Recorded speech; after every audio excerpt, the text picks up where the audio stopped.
ঝিঙে পোস্ত অনেকে অনেকভাবে খেয়েছেন, কিন্তু সম্পূর্ণ নিরামিষভাবে করা এই ঝিঙে পোস্ত রেসিপিটি বাড়িতে একবার ট্রাই করে দেখুন। সকলে কিন্তু চেটেপুটে খাবে। নমস্কার বন্ধুরা, টেস্টি ডিশেস বাই রুমা চ্যানেলে আপনাদের সকলকে স্বাগত জানাই।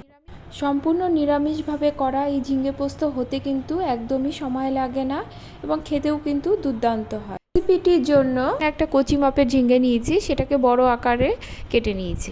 আর নিয়েছি পোস্ত, 4 চামচের মতো পোস্ত বাটা নিয়েছি, সাথে 2টো কাঁচা লঙ্কা বেটে নিয়েছি। 1 চামচের মতো কাজু বাটা নিয়েছি। ফোড়নের জন্য নিয়েছি 5 ফোড়ন, শুকনো লঙ্কা, তেজপাতা এবং কাঁচা লঙ্কা।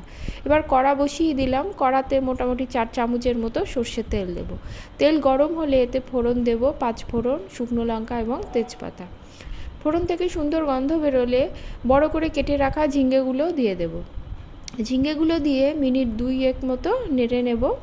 লবণ কিন্তু আমি এখন দেব না, এখন লবণ দিলে কিন্তু ঝিঙেগুলো থেকে জল ছাড়তে থাকবে, এতে ভাজাটা ভালো হবে না।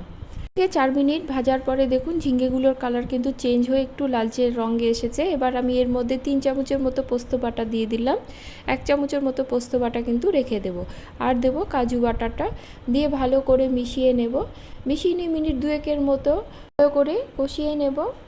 এবার এতে আমি আরেকটু জল দিলাম, দিয়ে আরও মিনিট খানেকের মতো পোস্তটা আমি কষিয়ে নেব।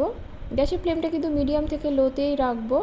যখন পোস্ত থেকে তেল ছেড়ে আসবে তখন এর মধ্যে দিয়ে দেবো আমি স্বাদ অনুসারে নুন, আর দেব অল্প পরিমাণে চিনি। এটা অপশনাল, আপনারা পছন্দ না করলে নাও দিতে পারেন, তবে আমি একটু দিয়ে থাকি। পোস্ততে একটু মিষ্টির স্বাদ কিন্তু বেশ ভালোই লাগে। পোস্তটা আমার ভালো করে কষানো হয়ে গেছে। এবার আমি এর মধ্যে দিয়ে দিলাম অল্প পরিমাণে জল। জলের পরিমাণটা অল্পই দেব, কারণ এই পোস্তটা কিন্তু মাখো মাখোই ভালো লাগে। আর ঝিঙেটা ভাজতে ভাজতে এবং কষাতেই কিন্তু অনেকটাই সেদ্ধ হয়ে গেছে। যেটুক জল দিলাম তাতে ওই ঝিঙেটা ভালোভাবে সেদ্ধ হয়ে যাবে। এবার ঝালের জন্য আরও 2টো কাঁচা লঙ্কা দিয়ে ঢাকা দিয়ে 5 থেকে 7 মিনিটের মতো রেখে দেব। ঢাকা খুলে দেখে নেব, ভালো করে মিশিয়ে নেব। আমার গ্রেভিটা কিন্তু বেশ ঘন হয়ে এসেছে। আর দেখে নেব যে আমার ঝিঙেগুলো সেদ্ধ হয়েছে নাকি। ঘরে থাকা উপকরণ দিয়েই কিন্তু আমি আমার রেসিপিগুলো করে থাকি। আমার ভিডিওগুলি ভালো লাগলে লাইক কমেন্ট করবেন এবং সাবস্ক্রাইব করে পাশে থাকবেন, এই অনুরোধ রইল। আমার পোস্তের ঝিঙেগুলো কিন্তু সুন্দরভাবে সেদ্ধ হয়ে গেছে। এবার আমি এতে বাকি পোস্তটা দিয়ে দেব। নামাবার আগে কাঁচা পোস্ত দিলে এই পোস্তর যে ফ্লেভারটা, এটা কিন্তু বেশ ভালো লাগে। ভালো করে মিশিয়ে নেব। দেখুন আমার গ্রেভিটা বেশ ঘন হয়ে এসেছে। এবার এতে দিয়ে দিব 1 চামচের মতো সর্ষের তেল। এই তেলই কিন্তু পোস্তের স্বাদ এবং গন্ধকে আরও বাড়িয়ে তুলবে। ভালো করে মিশিয়ে নিলেই এই ঝিঙে পোস্ত রেডি।